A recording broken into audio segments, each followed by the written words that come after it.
नमस्कार मंडळी, श्री स्वामी समर्थ. तर आजची आपली रेसिपी आहे पनीरची भाजी, चमचमीत अशी. कशी करायची ती बघूया आपण. तर 150 ग्रॅम पनीर घेतलं इथं, 2 कांदे, 2 टोमॅटो घेतलेत आणि ही वल्ली लसूणाची पात आहे आणि आलं, कोथिंबीर.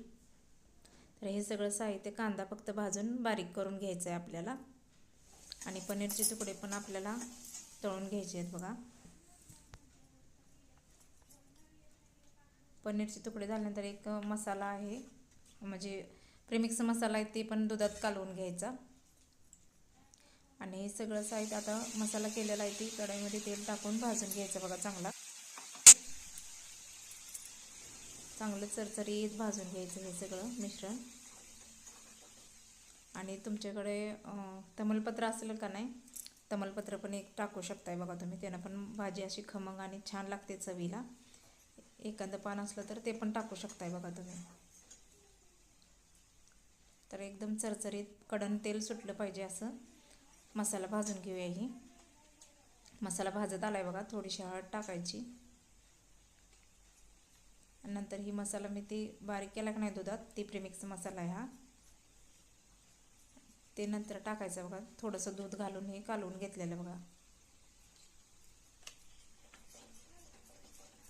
हे पण चांगलं मिश्रण एक जीव होऊन द्यायचं सगळं मस्तपैकी.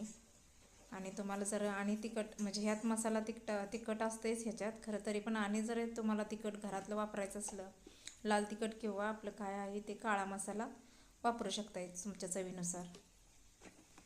तर ते टाकूया आणि चवीनुसार मीठ टाकायचं.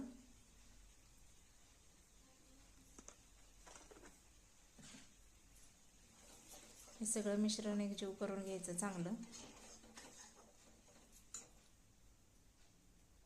जितकं उशीर चांगलं मंद गॅसवर भाजेल का नाही, तितकं ही भाजी चमचमीत आणि चांगली होते बघा. आणि नंतर तुम्हाला जितकं लागते थोडं पाणी तेवढं टाकून का नाही चांगलं ही घट्ट शिजून द्यायचं. चांगलं ही पनीरचे तुकडे वगैरे टाकून. तर तयार आहे बघा आपली पनीरची भाजी. आता एक 10-15 मिनटं आणि ह्याला जरा शिजून देऊया चांगलं.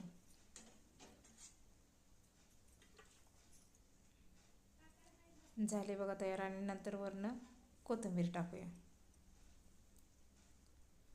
तर या जेवायला पनीरची चमचमीत भाजी खाण्यासाठी मंडळी.